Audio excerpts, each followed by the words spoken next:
It sounds crazy, but I'm being serious. You can literally come out of your bubble when you're in the anxiety. Yeah.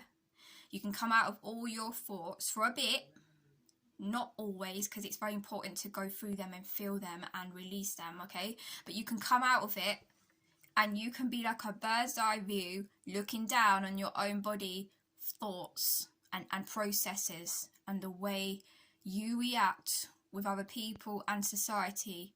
It's like a crazy amount of self-awareness. And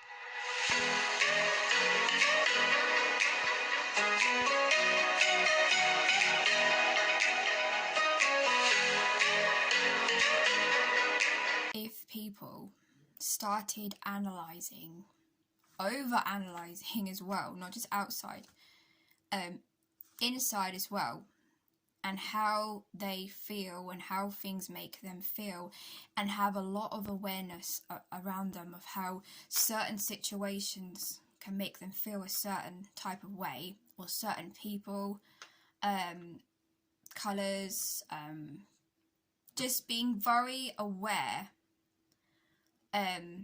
more than they already are. Do you know what I mean? Like, I think a lot of people are self-aware with autism because they realise that, like, that's too loud, or that's, you know, and that's why they're getting, like, meltdowns. But I mean, being even more aware, being aware that you're not even that much self-aware, to the point where you then start learning about psychology, right? About how literally your brain works and how life works, how society is kind of set out. You will then be able to understand yourself, even if that's not the way that you really personally want to live your life or be, okay? Understand yourself more.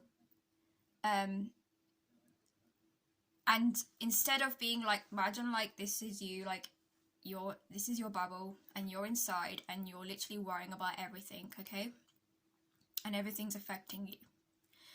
If you study psychology and you analyze and you can actually, it sounds crazy, but I'm being serious. You can literally come out of your bubble when you're in the anxiety, yeah? You can come out of all your thoughts for a bit, not always, because it's very important to go through them and feel them and release them, okay? But you can come out of it and you can be like a bird's eye view looking down on your own body, thoughts and processes and the way you react with other people and society. It's like a crazy amount of self-awareness. And when you get that amount of self-awareness, and I think things that helped me a little bit was, like, on basic level, was CBT. But then you have to go more, as I said, delve more into psychology, and really accept yourself for who you really are once you know who you are, right? And allow yourself to feel things that people or other people may have not wanted you to feel, or even yourself have felt guilty to actually feel. So at the same time that you're being able to look down, right here, looking down, and being more self-aware, you're actually coming to learning to love yourself as well, okay? And I really believe actually you need to be high up on loving yourself actually in the process to even be able to come out of here. So I'm not saying it's like really easy to like live with anxiety and get rid of it, because I literally have had it all of my life basically in different ways, right? But I have found a way through my over-analysing, right, to actually use it in a way to actually conquer anxiety. And I found it quite interesting that it took me all this time. But really, like, if you just start healing from everything in your past, and start allowing yourself to feel how you want to feel, not what society wants you to feel. And yeah, you have the diagnosis of autism or ADHD or whatever you have, right? But know that you're also that's a part of you, but that isn't actually all that you are. Okay, you're like a soul, you're up here. And it sounds crazy, but I've spoken to even like neurologists about this and stuff, and he agreed that like if you have the ability, you can actually get to that place where you're looking down like a bird's eye view. And then when that happens, when you have that bird's eye view of your emotions, of, you know, you feeling panic, you can actually, like another person, calm yourself down when you're out. So say like you feel panicky, you can actually speak to yourself in your mind and reassure yourself. Like, say for example, I don't know, it's really busy and you're panicking. You know deep down that it's because it's so busy, right? But you need to hear it in your voice to someone to say, it's all right, it's going to be okay, you know, and to literally just keep reminding yourself that you're going to get through this. Or just someone to say, I feel panic right now and I'm going to leave, but I'm going to be fine.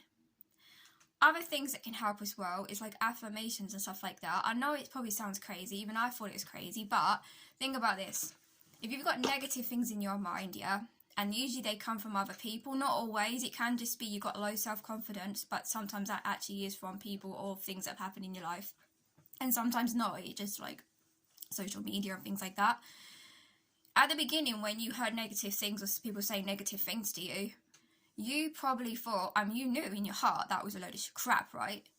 But if someone keeps saying that consistently every day or every month or every year, or you're feeling that way every day, every month, every year, you will end up, whether you like it or not, subconsciously believing that to be a truth, because you've not set any boundaries, you've not, especially if you're young, you're not understanding anything. So with affirmations, right, you can tell yourself positive things every day. You can have them on bloody rings, right, written text on rings. You can have them on the wall, and you can look at them or say them and believe them wholeheartedly. Now, people are thinking, oh my god, what you're doing, you're trying to brainwash yourself. Well, yeah, you kind of are, because you're unbrainwashing, right? All the crap that's been bloody placed onto you that doesn't even belong on you, right? And everybody in this whole world, right, the good person, they deserve to feel like they have some value, that they are worthy, right? So yeah, you're kind of like, well, actually kind of unbrainwashing your brain, and you're putting new positive thoughts. And I'm telling you, if you do that like every day for like a fucking year, it's gonna start going in.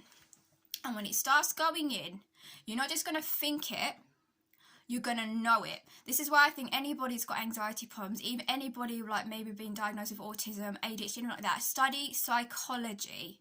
A lot of things to improve your life and to get better mentally is understanding how your brain works. So do anatomy in that and physiology, and then do psychology,